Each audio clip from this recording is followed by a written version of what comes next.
আসসালামু আলাইকুম। গত ভিডিওতে আপনাদেরকে দেখিয়েছিলাম মাধবপুর লেক ও নূরজাহান চা বাগান।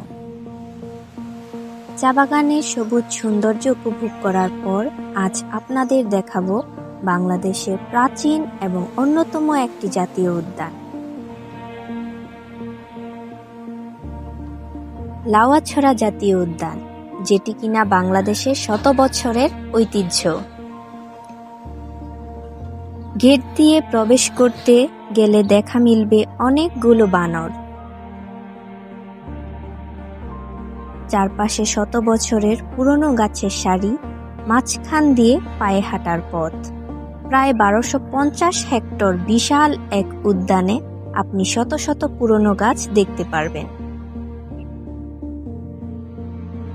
হুমায়ূন আহমেদের অন্যতম জনপ্রিয় ছবি আমার আছে জল, সেটার শুটিং স্পট দেখা মিলবে প্রবেশ করতেই।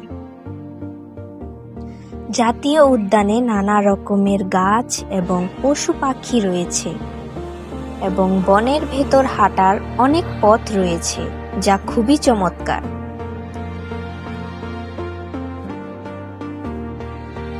তিন ঘন্টার পথ নামে একটি রাস্তা রয়েছে, যা আপনি হেঁটে শেষ অবধি যেতে পারবেন না। এই রাস্তা দিয়ে আপনি আস্তে আস্তে যত ভিতরে যাবেন ততই ভয়ঙ্কর সৌন্দর্য দেখতে পারবেন।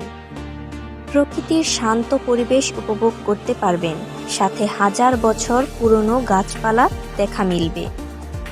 উদ্যানটি সন্ধ্যার মধ্যে বন্ধ হয়ে যায়, তাই এখন সময় হয়েছে বিদায় নেওয়ার।